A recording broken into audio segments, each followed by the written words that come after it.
어제 편히 잘 주무셨습니까? 저도 잘 쉬었습니다. 오늘도 하나님께서 우리에게 향기 나는 삶이란 제목으로 은혜 주시기를 기도합니다. 제가 잠깐 기도하겠습니다.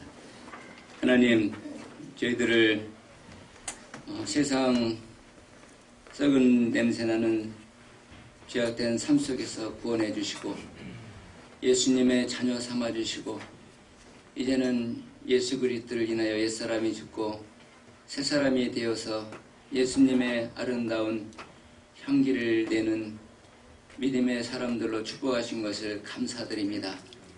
이제는 우리가 살아가는 삶 속에 어디서든지 생명의 향기가 나고 사랑의 향기를 내뿜고 겸손과 아름다움의 향기를 내뿜음으로 하나님께 영광 돌리는 삶을 살 수 있도록 축복해 주시기를 간절히 원하고 기도합니다.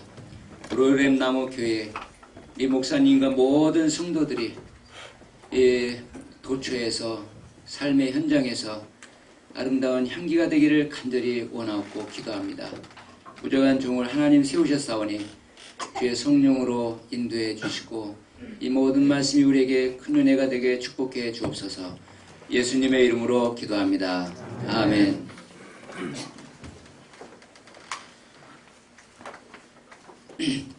하나님의 본문에서 너희를 즉 믿음의 사람들을 가리켜서 그리스도의 향기라고 이렇게 말씀하십니다. 대개 그리스도인들 하면은 넌 크리스천들이 볼 때는 대개 말을 잘하는 사람들로 비춰집니다. 한번 입을 열면은 얼마나 전도를 잘하는지 입에서 줄줄줄줄 또 성경 말씀도 이렇게 저렇게 또 듣고 배우고 그런 것이 많기 때문에 말을 아주 잘합니다. 근데 사실은 이 말을 잘할 수밖에 없어요. 열심히 공부도 하고 열심히 배웠기 때문에 우리는 또 잘 알아야 됩니다. 하나님을 아는 지식이 있어야 되고 성경에 대해서도 많이 알아야 됩니다.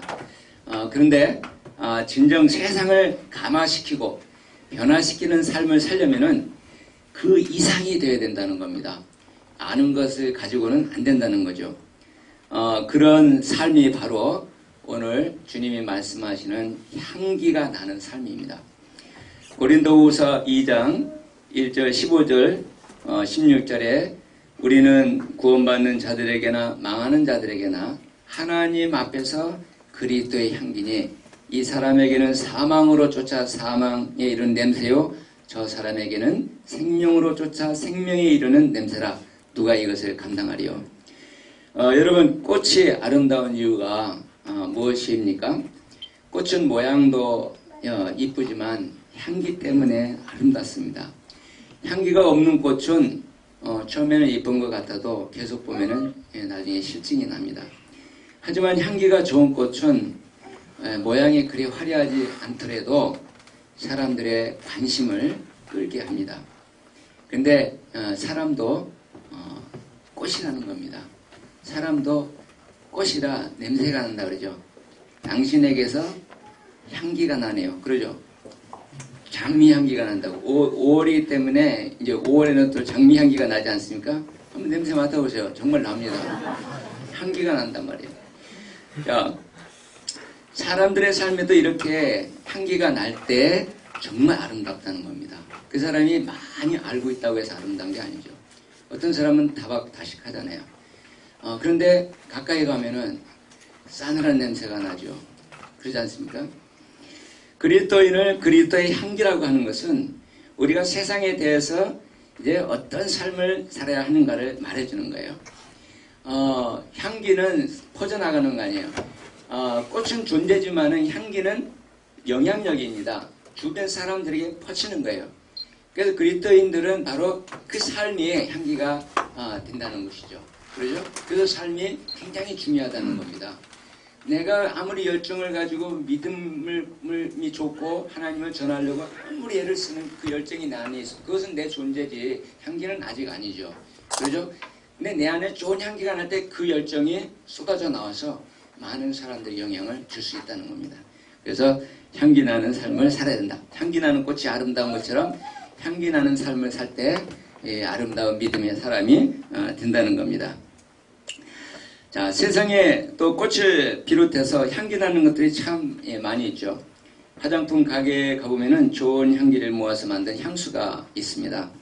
향수는 보니까 병이 아주 작아요. 작은데 작다고 싼 것이 아닙니다. 작은데 굉장히 비쌉니다. 아주 조그만 병 하나가 20만 원도 30만 원도 많이 하죠. 그러죠? 전 잘 안 사봐서 잘 모르지만은 여자분들은 또 잘 알 겁니다. 세계에서 가장 아름다운 향수를 이 발칸 산맥에서 나오는 그 장미 향수라고 합니다. 발칸의 장미. 이 향수는 밤 12시에서 시작해서 가장 어두울 때 새벽 2시 그 시간에만 딴다고 합니다. 그 시간에 딴 장미로 만드는데 밤에 그 추운 날씨를 거치면서 그 인내로 생성된 그 향기라서 최고의 품질을 자랑한다고 합니다. 성경에도 보면 또 이런 향수 이야기가 있습니다. 한 여인이 옥합을 깨서 예수님 머리에 쏟아부었어요. 근데 그 향수는 그 향유 한 옥합이 지금으로 1000만 원 이상 가까이 되는 비싼 것으로 그렇게 알려지고 있습니다. 예수님은 복음이 접하되는 곳에 이 여인의 행한 일도 전하여 알리라고 했습니다. 이 여인의 행한 일이 향수처럼 아름다운 향수처럼 모든 사람에게 전해지라는 거예요. 그래야 복음이 효과가 있다는 거죠. 그렇지 않습니까? 그 향수를 타고 가면은 복음이 효과를 발휘하는 겁니다. 근데 향기가 안 나면은 복음은 좋은데 이상하게 향기가 안 나면은 받아들이기가 어려운 것이죠. 이제 이해가 되시지 않겠습니까? 그렇죠? 사람들은 아주 중요한 사람들을 만날 때 또 자신이 좋아하는 사람 만날 때 향수를 약간 뿌리고 가죠. 그죠? 좋은 냄새를 내려고. 요즘 남자분들도 향수를 조금 뿌리는 것 같더라고요. 그죠? 전 잘 모르겠어요. 시골에 살기 때문에 향수가 필요 없어요. 그런데 우리 그리스도인들은 사실은 이런 향수를 뿌릴 필요가 없습니다. 향수가 몸에서 나오는 게 이 겉에서 나오는 게 아니라 속에서 나옵니다. 진짜 좋은 향수는 그 속에서부터 성품으로부터 타고 나오는데 그걸 느끼는 거예요. 사람들이. 우리 안에는 최고의 향기가 있죠. 향수가 있죠. 향수는 예수님의 사랑과 생명으로부터 나오는 영성의 향기인데 향수 중에서 최고로 비싼 겁니다. 너무 비싸서 값이 없어요. 그러죠? 부정하는 사람에게는 사망의 냄새가 나지만 믿음으로 받아들이는 사람에게는 생명의 냄새가 납니다. 이런 향기는 세상에 만들어낼 수가 없습니다. 만들어낼 수가 없는 향기죠. 어떤 사람에게는 그 예수님의 그 향기를 통해서 그 삶 속에 사랑의 향기가 솔솔솔 나옵니다. 사랑의 향기가 막 나오는 거예요. 어떤 사람에게는 섬김의 향기가 나오죠. 섬김이 느껴지고 보여진단 말이에요. 또 겸손의 향기가 흘러나옵니다. 또 감사의 향기가 흘러나오는 사람도 있고 인내의 향기가 흘러나오기도 하고 그러지 않습니까? 그러죠? 한번 맡아보세요. 옆에 사람들. 냄새 나죠? 그죠? 이분은 사랑의 향기, 이분은 진짜 섬김의 향기. 그러지 않습니까? 어제 제가 책상에 앉았는데 향기가 싹 오더라고요. 커피 향이 나오더라고요. 어떤 사모님이 저한테 커피 한 잔을 주신데 섬김의 향기가 촥 오더라고요. 그래서 제가 아주 굉장히 기분 좋게 이게 커피를 마셨어요. 자, 향기는요 기분이 좋았습니다. 그러죠? 기분을 참 좋게 해요. 그런데 이 향기는 기분 좋은 것뿐만 아니라 살리고 치료하는 능력도 있습니다. 향기는 살리고 치료하는 능력이 있죠. 향 중에 아로마 테라피라는 것이 있는데 피부 보습 효과를 주고 호흡기와 순환 기계를 촉진시켜주는 그 작용을 한다고 합니다. 이 향을 흡입할 경우에 감기, 기관지염, 후두염, 편도선염, 축농증 등 호흡기 질환에 단시간 효과를 보여준다고 하죠. 그런데 더군다나 그리스도인들은 그리스도의 그 향기, 이 향기가 능력의 향기거든요. 이 향기가 있기 때문에 그 향기를 잘 나타낼 때 사람들을 치료하고 살린다는 겁니다. 우리는 나만 주는 게 아닙니다. 내 안에 있는 그 그리스도의 향기는요, 이게 잘 나타나면은 사람들을 치유시킵니다. 치유시키고 또 죽은 자를 살리기도 한다는 거예요. 여러분들 이 향기에 대해서 관심을 많이 앞으로 가지시기 바랍니다. 제가 고민한 이유가 과거에 신앙생활 하면서 그거였어요. 내가 성경을 많이 읽고 기도를 많이 하고 믿음에 대한 확신이 있는데 이게 전달이 잘 안 되는 거예요. 전달이 잘 안 되고 복음 자체는 능력이 있는데 능력이 전이가 안 되는 거예요. 보니까 삶의 문제더라고요. 향기를 타고 전파돼야 되는데 향기가 안 나니까 꽃이 아름다워서 갔는데 냄새가 안 나니까 돌아서는 거죠. 원리가 똑같은 겁니다. 제가 한 달이면 한 번씩 목포에 가서 제 아는 집사님 미용실에 가서 이발을 이렇게 합니다. 머리를 자르면 이제 이 집사님이 자꾸 이야기를 해요, 저한테. 제가 목사님이 자꾸 얘기를 하는데 한 번 간증을 하시더라고요. 어떤 분이 계시는데 집에 갔는데 그냥 너무 놀랐다는 거예요. 너무 더럽다는 겁니다, 집안이. 아니, 가끔 그런 분이 있어요. 집이 너무 더러운. 아니, 교회 나올 때는 굉장히 옷도 깨끗이 입고, 아니, 그 아름다운데 집에만 가면은 청소가 안 되고 그런 분들이 가끔 있어요. 근데 이분이 어느 집에 갔는데 너무 더럽다는 거예요. 이분은 뭐 이렇게 믿음이 아마 있긴 있었던 것 같아요. 여자 셋이 사는데 그것도 남자가 있다면 이해가 돼. 그죠? 남자분들은 또 막 지저분하게 하기도 하는데 여자 세 분이 사는데 치우지 않으면 들어갈 자리가 없다는 겁니다. 앉을 자리가 없대요. 싱크대를 보니까 누런 때들이 진덕진덕하고 화장실은 시커먼 곰팡이로 덕지덕지하고 그 집에 사는 여자분들은 이제 우울증까지 있더래요. 보니까 우울증.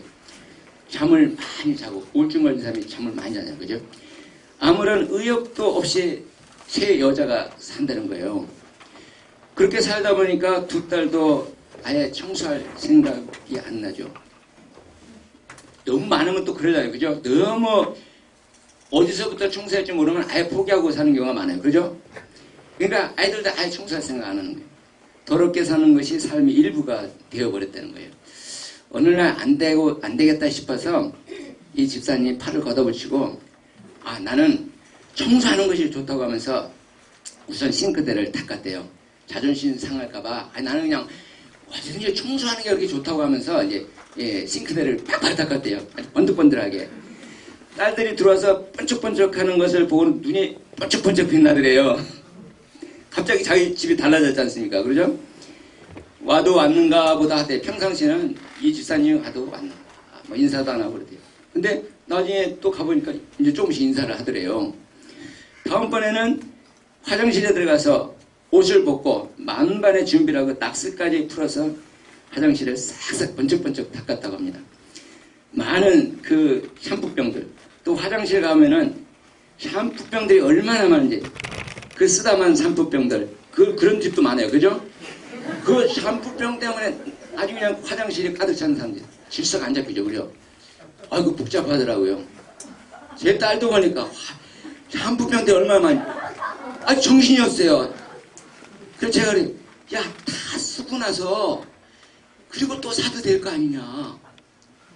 그리고 다 썼다고 하지만 밑에는 또 10분의 1은 남아있어요.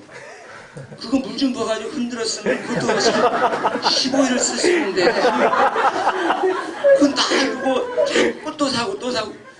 그 샴푸병들이 정리 좀 해야 되겠다고. 샴푸병들이. 그래서 그 집사님이 다 정돈을 하고 필요 없는 거 다 과감하게 버리고 그릇 잡동사니 다 못 쓰는 거 다 버리겠대요.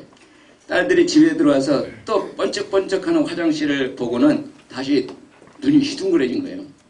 그런데 그 다음날부터 변화가 일어나기 시작했다는 겁니다. 누워서 잠을 자던 여자의 생각이 깨끗해지기 시작했다는 거예요. 눈에 들어오는 게 뭐가 들어와요? 번쩍번쩍하는 화장대, 번쩍번쩍하는 그 화장실이 눈에 보이잖아요. 그러니까 마음이 청소가 돼버린 거예요. 이 누워있던 그 분이 마음이 청소가 돼가지고 이제 일어나기 시작한 거예요. 이상하게 기분이 좋아진 거예요. 그 누웠던 사람이 벌떡 일어났습니다. 그러자 집사님이 이왕에 화분도 좀 집에 갖다 놓자고 제의했대요. 예? 그래서 화분도 몇 개 사다가 이제 또 여기저기 이제 놨다는 겁니다. 이렇게 청소하고 나니까 완전히 세상이 달라지는 것처럼 너무 좋았던 거예요. 어느새 그 우울증이 사라져버렸어요. 그 여자의 삶 속에 생기가 돌았습니다. 죽어 지내던 사람이 살아난 거예요.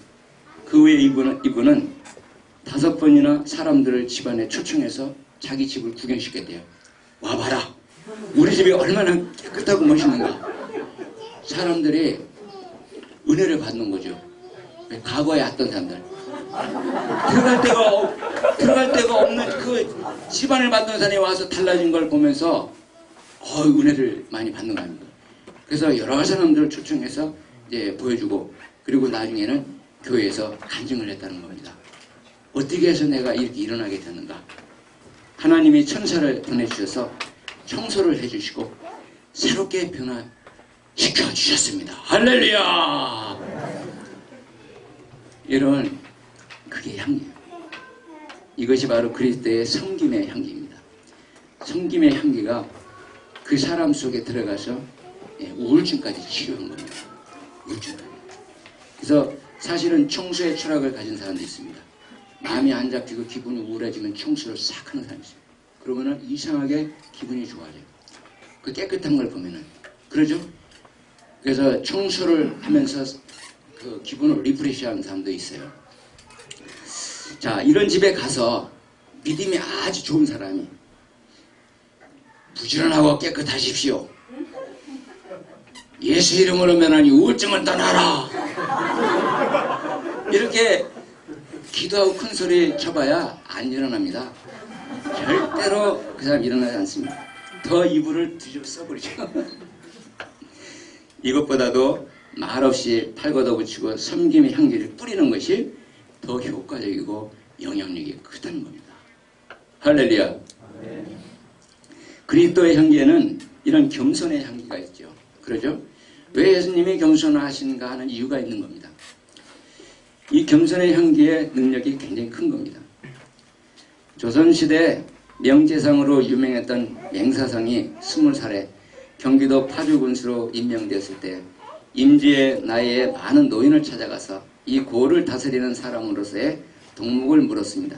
그러자 노인은 나쁜 일을 삼가하고 착한 일을 하시오 하고 대답했습니다. 그런 것이라면 어린아이도 다 알지 않소. 맹사장은 거만하게 자리에 일어나서 나가려고 했습니다. 그러자 노인은 차나 한잔하고 가라면서 맹사장을 붙잡았습니다. 그리고 노인은 찬물을 넘치도록 부어줬어요. 찻잔에 차가 계속 흘러넘쳤어요. 어르신, 찬물이 넘치오. 맹사장이 소리쳤어요. 계속 붓는 거예요. 막 흘러넘치도록. 자, 그러자 뭐라고 했냐면은 노인이 맹사장을 물끄러미 쳐다보면서 찬물이 넘쳐서 방바닥을 적시는 것은 알면서 지식이 넘쳐서 인품을 망치는 것은 어찌 모르시오.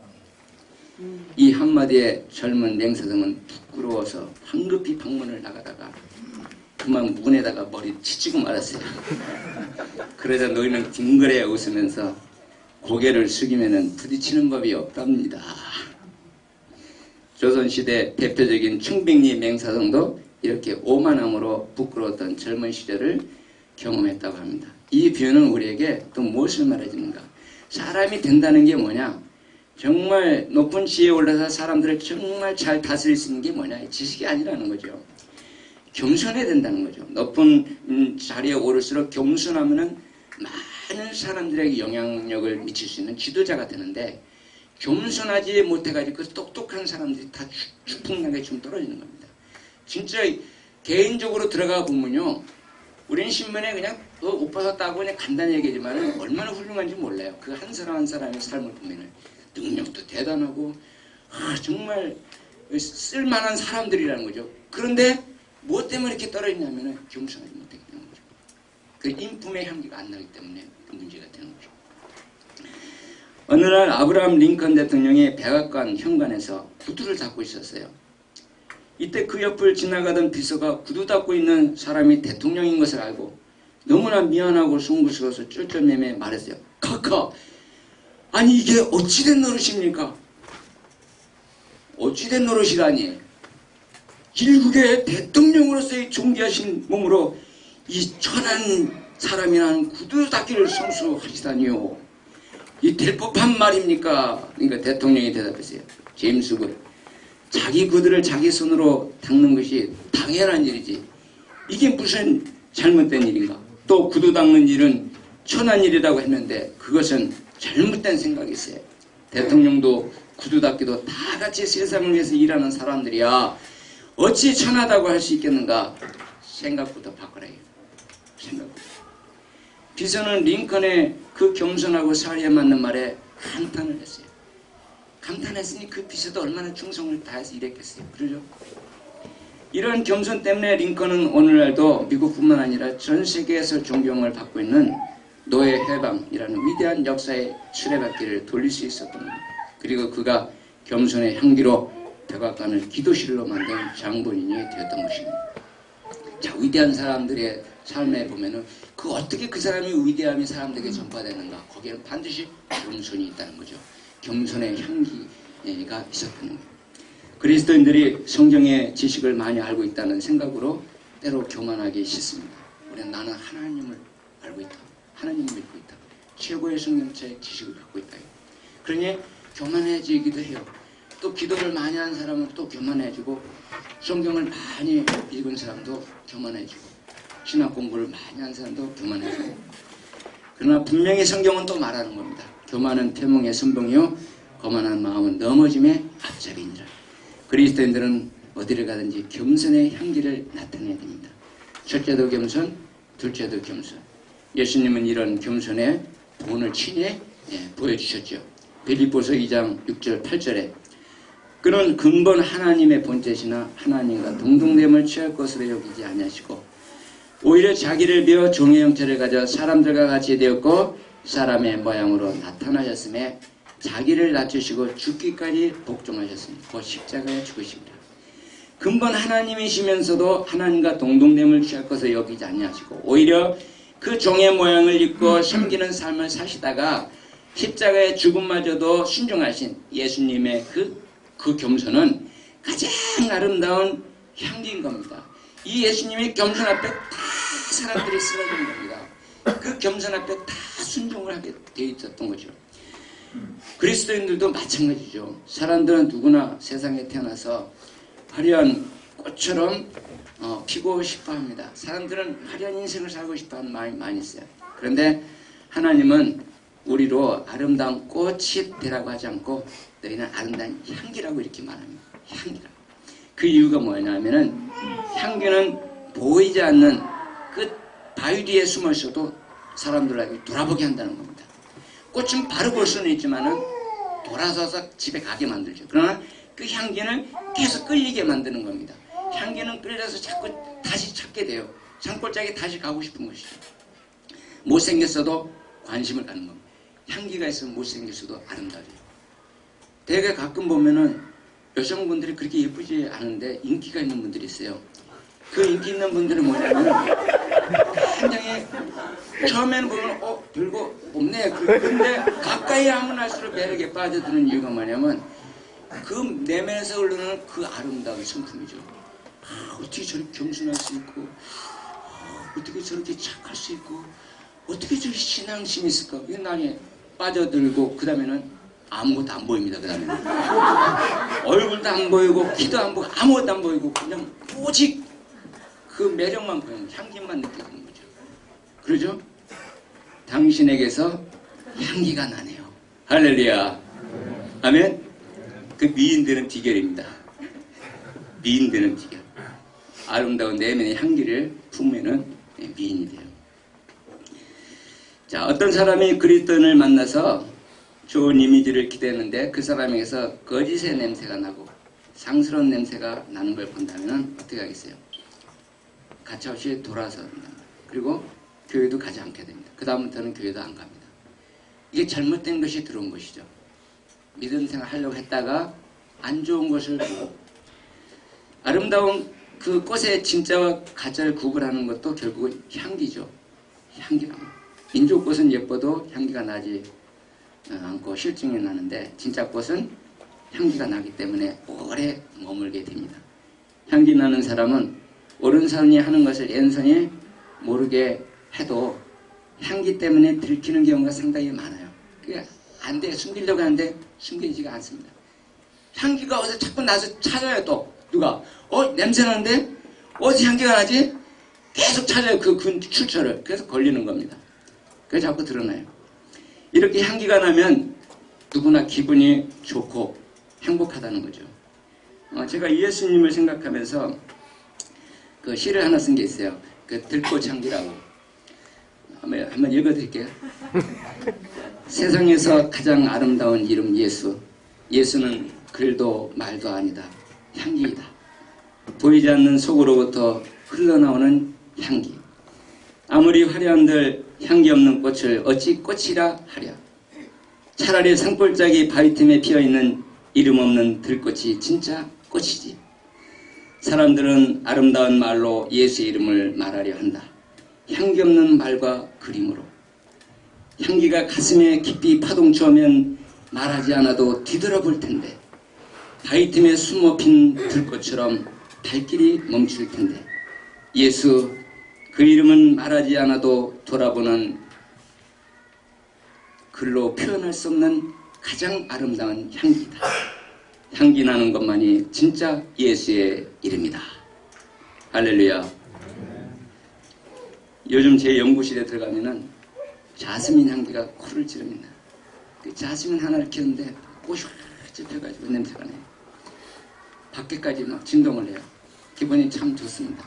들어온 사람이 무슨 냄새야? 그러니 자스민 향기야. 그러면 기분이 좋아요. 우리도 내 마음을 열 때 어떻게 하면 향기 나는 삶을 살 수 있을까? 나는 잘하는 것도 없고 다른 사람에게 그 영향 끼칠 만한 것도 없는데 지금 제가 비밀을 가르쳐 드리겠습니다. 향기 나는 비밀. 꽃이든 나무이든 사람이든 처음부터 그 자체가 향기가 나는 것이 아닙니다. 향기도 영향을 받죠. 그리고 어우러져서 나중에 향기가 납니다. 향기 나는 사람 옆에 있으면은 향기가 납니다. 할렐루야. 겸손한 사람과 동행하면은 그 사람에게도 겸손한 향기가 점점 묻어납니다. 착한 사람과 친구가 되는 사람은 착해집니다. 진흙의 향기라는 글을 읽고 참 감동을 받은 적이 있어요. 한 나그네가 한 덩이에 향기를 발산하는 진흙을 얻었습니다. 나그네가 물었습니다. 내가 그 유명한 바그다드의 진주냐? 진흙이 아니라고 대답했습니다. 그럼 너는 인도의 사형이냐? 또 아니라고 했어요. 그럼 너는 도대체 무엇이냐? 나는 한 덩이의 진흙일 뿐이다. 그러면 어디서 그런 향기가 너한테 나오느냐? 비결은 내가 백합화와 함께 오래 살았기 때문입니다. 대답했어요. 진흙이 지닌 그 향기의 비밀은 다름이 아니었어요. 진흙 위에 오랫동안 백합화가 뿌리를 받고 꽃을 피우며 살았기 때문에 어느새 그 진흙도 그 백합화의 향기를 품게 되었다는 겁니다.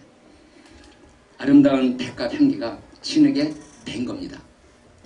자, 진흙과 같이 우리 인생에 향기로운 삶이 되려면 우리는 흙덩이에 불과하단 말이에요. 냄새는 날 것도 없고 사람들이 관심 가질 것도 없는 진흙에 불과하단 말이에요. 그런데 그 내 안에 주님을 모시고 살면은 주님이 함께하면은 주님과 동행하면은 점점 내 안에 그리스도의 향기가 생겨나게 되고 친구와 이웃에게도 자연히 번지게 된다는 겁니다. 여러분 주님은 어떤 분이십니까? 주님은 샤론의 꽃입니다. 할렐루야. 그 향기가 우리 안에 퍼지면 우리도 사랑의 향기가 나오게 된다는 거죠.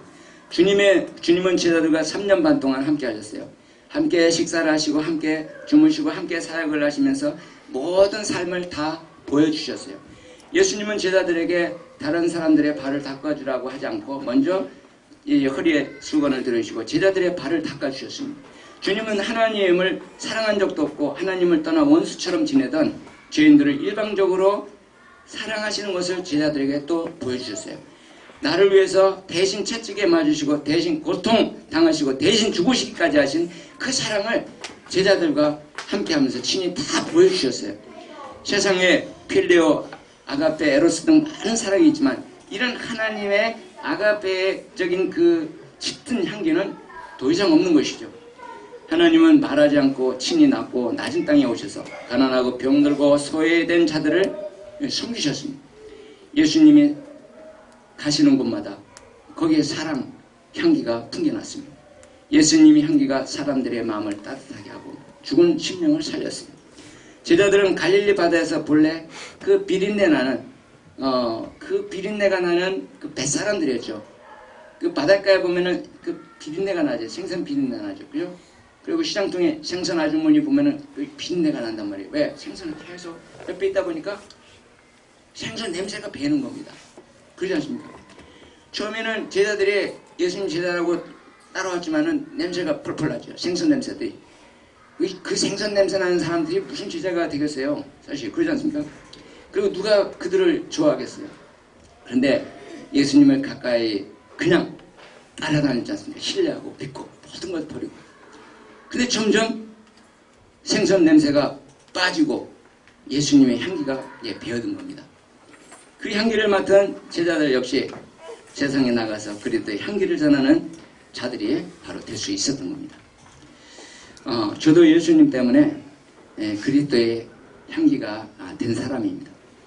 예수님 때문에 변화되고 예수님 때문에 행복과 자유를 누리며 사는 자가 되었어요. 저는 정말 가진 것도 없고 할 줄도 모르고 열등감밖에 없는 사람입니다. 공부도 잘한 것도 아니에요. 유 목사님처럼 잘하지도 못했어요. 글 쓸 줄도 모르고 글도 쓸 줄도 모르고 음악은 깡통, 음악 박자, 음정, 그 모르는 그런 사람. 또 부자도 아니에요. 아버지가 유산을 많이 남겨준 것도 아니고 무엇인가 줄 것도 없는 그런 사람이 자랑할 것도 없고 줄 것도 없는 그런 사람이죠. 근데 예수님께 관심을 갖고 예수님과 함께 살면서 저의 삶도 달라졌다는 겁니다. 그 예수님 때문에 시를 쓰는 시인이 됐어요. 어느새. 그러고 관계없는 사람이. 또 책을 쓰는 문인이 됐어요. 내가 언제 이런 그 책을 쓸 사람인가? 또 주님 때문에 예술의 세계에 눈이 뜨게 되고 색소폰을 연주하는 음악가가 되었단 말입니다. 산과 바다 자연을 사랑하는 자연인이 됐어요. 제가 옛날에는 감동이 별로 없었는데 지금은 꽃이니 나무니 숲이니 바다니 하늘이니 다 그것이 내 마음속에는 하나의 시기로 떠오르는 거예요. 그리고 이제 그 감동받은 것을 글로 써서 이제 이렇게 올립니다. 근데 사람들이 또 감동을 받아요. 그것을 보고. 책에서도 아마 예수님의 냄새가 조금씩 났던 모양이에요. 그 냄새를 맡고 저 멀리 부산에서 무안까지 와가지고 세례받고 간 사람도 있습니다. 언젠가 그런 거죠. 저한테. 목사님, 정말 하나님 믿으면 아름답게 살 수 있습니까? 행복하게 살 수 있습니까?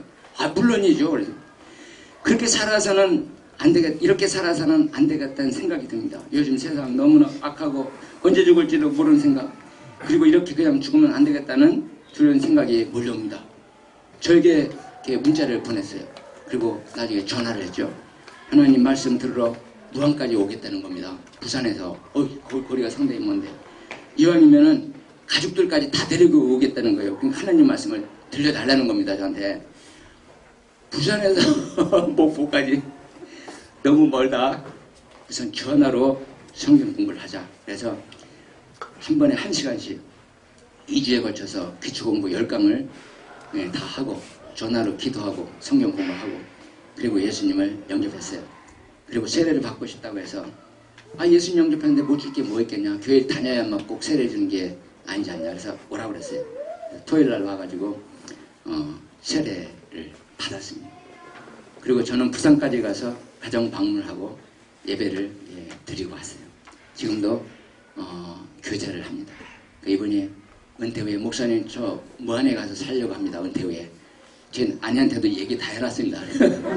거기 땅값이 어떻게 되는지 바닷가에 모르겠네요. 알아봐 주세요. 그러더라. 또 어떤 분은 자살 직전에 그 인사드린다고 저에게 전화 한 분도 있었어요. 평소 제 글을 잘 읽고 있던 분인데 이제는 살아가기 너무 힘들어서 그냥 세상 끝내겠다는 겁니다. 그래서 이왕에 갈 거면은 아름다운 자연 바다도 보고 그리고 가라.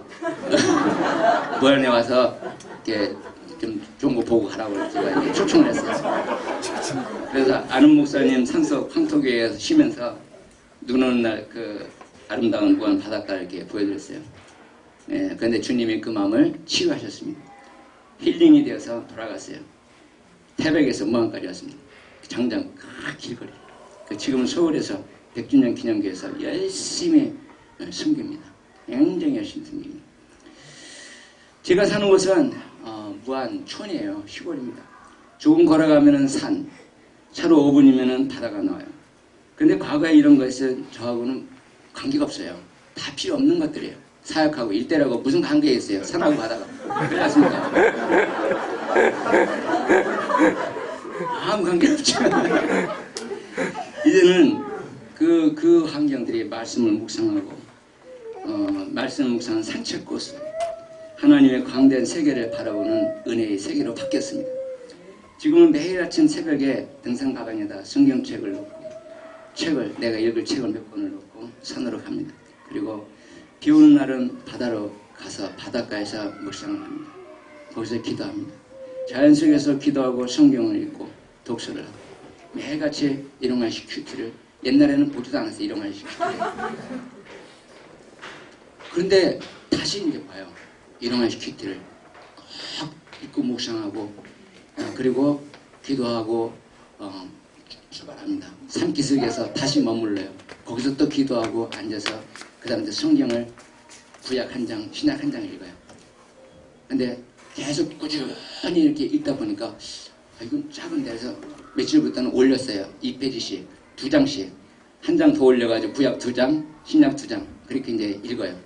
그리고는 제가 읽고 싶은 책을 꺼내서 읽기 시작합니다.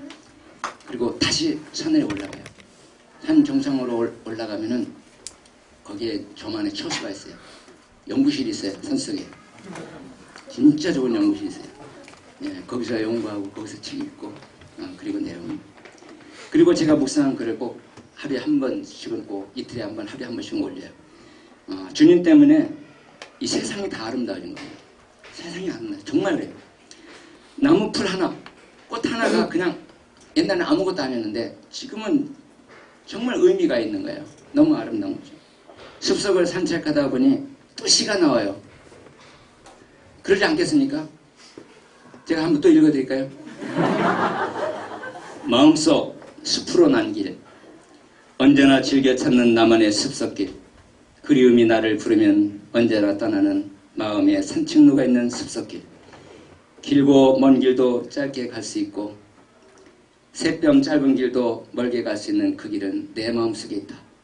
생각을 따라 머리에서 가슴으로 내려오고 마음을 따라 가슴에서 머리까지 올라가는 그 길은 눈으로 볼 수 없고 눈 감으면 볼 수 있다.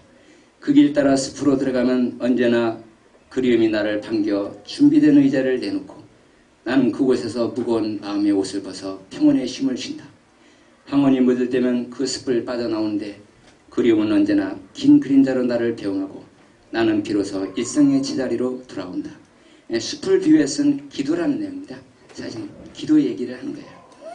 아침 고요의 시간, 이쁜 길을 따라 숲으로 들어가면 주님의 만찬상이 나를 기다린다. 조용히 앉아 감사의 기도를 드린다. 하늘에 계신 우리 아버지, 이름이 거룩히 여김을 받으시며 나라에 임하옵시며 뜻이 하늘에서 이루어진 것처럼 땅에서도 이루어지이다. 오늘날 우리에게 일용할 양식을 주옵시며 이렇게 기도하노라면 싱그러운 숲향에 지저귀는 이름 모를 새소리, 코끝까지 상큼하게 다가오는 맑은 공기, 풍부한 산소, 싱그러운 녹색 물결을 타고 오는 주님의 사랑과 평화가 풍성한 만찬으로 내 영혼을 가득 채운다. 고마운 사람들의 얼굴이 하나씩 하나씩 떠오른다. 기도해야 할 사람들의 얼굴이 떠오른다. 몸이 아픈 조카의 얼굴이 떠오른다. 푸른 추장교회 성도들의 얼굴이 떠오르고 함께하는 동역자들의 얼굴, 그리고 일터교회가 떠오르고 캠퍼스 영혼들이 떠오르고 사랑하는 가족들의 얼굴이 떠오른다. 멀리 타고 있는 선교사님들의 얼굴이 떠오른다. 주님을 향한 한 사람 한 사람 이름을 부른다. 그러다 보면 어느새 아침 햇살이 숲을 지나 내 얼굴에 노랗게 스며들고 일어날 때가 된다. 아, 분열의 해다. 오늘도 한상 가득 채워주시는 주님의 만찬 은혜 얼마나 감사한지 숲을 떠나는 내 마음은 한 번 더 행복으로 가득 채워진다. 끝. 교회에 들어오면 요즘은 저녁에 중국 유학생들 이때 성경 공부를 가르칩니다. 꾸준히 성경 공부를 하고 예수님을 영접해서 몇 년 동안 한 30명이 세례를 받았습니다. 그리고 돌아간 분들도 있고요. 그런데 제가 이제까지 중에 가장 성경 공부를 많이 했어요. 최근에 들어서. 이제 은퇴할 생각을 하던 그런 때인데 성경을 아이들하고 너무 많이 공부를 했어요. 한 달에 한 번씩은 또 우리 집사님이 한 번 경영하는 주영종 공장에 가서 월요 예배를 꾸준히 몇 년 동안 드리고 있습니다. 오직 일만 하는 사람들이라 믿지 않는 사람들인데 우리 집사님이 자기 그 공장 이름을 주영종공이라고 이름 졌어요. 주님께 영광 돌리는 그런 기업이다 해서 십자가를 거꾸로 내어놨습니다. 빨간 십자 로고가. 그리고 그래서 여기 일터교회다. 그래서 이제 한 달에 한 번씩 예배를 드립니다. 그리고 그들과 함께 은혜를 나누고 예배드리면 너무나 행복한 거예요. 이분들에게도 이렇게 말씀을 나눌 수 있는 게 얼마나 참 축복인가. 그리고 개인적으로는 이제 돌아오면은 매일 저는 색소폰 연습을 합니다. 악기하고 상관이 없는 사람인데 고등학교 때 기타를 좀 쳐보려 하다가 너무 힘들어가지고 포기했어요. 그래서 나는 악기하고도 체질이 안 맞는 사람이다 생각했다가 색소폰을 이제 배우게 됐는데 너무 좋은 거예요. 음악에 취할 때가 참 많아요. 그리고 이걸 하고 나서는 할 시간이 없어졌어요. 틈나는 대로 저는 책 독서를 좋아하기 때문에 항상 책을 몇 권씩 가지고 꺾이고 있습니다. 그리고 틈나면은 색소폰을 불어요. 어제는 찬양을 부르고 어떤 일반 곡도 부르기도 하고 그리고 이제 저녁 때 되면은 이제 성경 공부도 하고 이 색소폰을 배운 이유는 제가 개학하고 나서 이제 은퇴 준비해야 되겠구나. 앞으로 은퇴 후에 내가 무엇을 하겠는가. 이 색소폰 하나 잘 배워서 전도 여행을 하겠다. 여기 여행 다니면서 전도해야겠다. 해서 이제 색소폰을 이제 부르기 이제 시작했습니다. 근데 벌써 4년이 됐어요. 4년이 됐고 잘못하지만 목사님 세미나에서 언제나 단골 메뉴로 이제 색소폰을 이제 부릅니다. 근데 이 음악이라는 것도 참 놀라워요. 음악을 듣고 치유되는 사람이 있습니다. 목사님 마음이 치유됐습니다. 이런 소리를 여러 번 들었어요. 그 음악이라는 게 그렇게 그 상한 심령을 치유하더라고요. 이게 참 좋더라는 거죠. 그래서 이번에 유럽 시장에서도 가서 부르기로 돼 있습니다. 이번에 시장에 가면 드레스덴에도 가는데 거기서는 이제 독일 사람들 한 90명, 100명 모입니다. 박영철 선교사가 문화 공간을 만들어가지고 문화센터를 만들어서 독일 사람 초청합니다. 거기서도 이제 부르고 복음도 간단히 전할 계획을 지금 갖고 있습니다. 그리고 또 저는 활동하는 게 있어요. 매월 신한 천사 문인협회가 있어요. 신한 문인협회인데 거기 회원이 돼서 함께 활동하고 시작도 하고 이제 1년에 한두 번 시집도 나오고 있습니다. 제가 완전히 달라져 버렸어요. 완전히 맹물 같은 인생이었는데 저는 재미가 없는 사람이었어요. 놀 줄도 모르고 어디 가도 그냥 말똥말똥 그냥 뒤에 앉아있는 그런 사람이죠. 그렇다고 뭐 성격이 막 뭐 쾌활해가지고 막 무슨 일에 앞장서는 것도 그런 것도 별로 싫어하고 그렇다고 해서 뭐 또 하나님 역사도 뭐 잘 섬기는 것도 아니고 정말 재미없는 사람. 그런데 주님께서 이렇게 바꿔주셨어요. 어떤 모양으로 살든지 지금은 정말 행복한 자가 되었고 그 행복을 나누려고 애쓰는 자가 또 되었습니다. 주님의 사랑이 무엇인지 알게 된 후부터 달라진 거예요. 다 알았죠. 알았는데 깨달음이죠. 사랑이 중요한 거 알았지만은 언젠가 그 깨달음이라는 게 옵니다. 진짜 이거구나 하는 거. 그 깨달음이 올 때 이제 달라지기 시작하고 거기서부터 글을 쓰기 시작했고 수없이 책을 읽고 지금도 제 가방 속에는 책이 하나 들어있어요. 제목 사랑의 역사라는 책이에요. 사랑의 역사. 한 권 들어있어요. 그 계속 봅니다. 보고 또 글도 쓰기도 하고. 그리고 아름다운 삶이 무엇인지를 또 알게 됐어요. 똑같은 삶인데 아름답게 살아야 된다. 아름다운 모습을 보여야 된다는 거죠. 그러죠. 그 가능성이 다 있는데 왜 아름답지 못하고 추하게 인생을 살아가니? 많은 사람들이 그 가능성을 가지고 있으면서도 그렇게 사람들에게 불쾌한 감정을 들고 산단 말이에요. 사실은 사람마다 하나님 만드셨을 때는 힘이 좋았다. 정말 좋은 한 사람 한 사람 다 좋은 사람이거든요. 사실 그렇죠. 그 좋은 향기를 나타낼 수 있는 사람인데 그렇게 살지 못하는 게 안타까운 것이죠. 근데 본질은 아름다운 것이거든요. 다 아름다운 게 있어요. 아름답게 살아야 된다. 그 깨달음이 온 거예요. 그래서 이 아름다운 삶에 대한 추구를 또 하기 시작한 겁니다. 이왕이면 죽는 순간까지 죽음마저도 아름답게 죽어야 된다는 거죠. 자, 어떻게 해야 이렇게 살 수 있느냐? 이제 이걸 발견했기 때문에 과거로 돌아갈 수는 없어요. 이렇게 좋은 것을 어떻게 과거로 돌아갑니까? 주님 때문 아닙니까? 주님, 샤론의 꽃향기. 그 꽃향기가 아무 냄새 없는 흙덩이 같은 자를 향기 나는 흙이 되게 하는 것이죠. 몇 년 전에는 제가 받은 이런 아름다운 상, 행복에 대해서 글을 쓰고 그걸 나누려고 행복 방정식이라는 책도 출판했어요. 혹시 아시죠? 모른가요? 이거요. 아, 모르시는가? 이거 한번 다 저기 했었는데 오늘 처음 나오신 분 있어요? 처음 나오신 분? 예? 오늘 없어요? 처음 나오신 분? 이거 선물 드릴게요.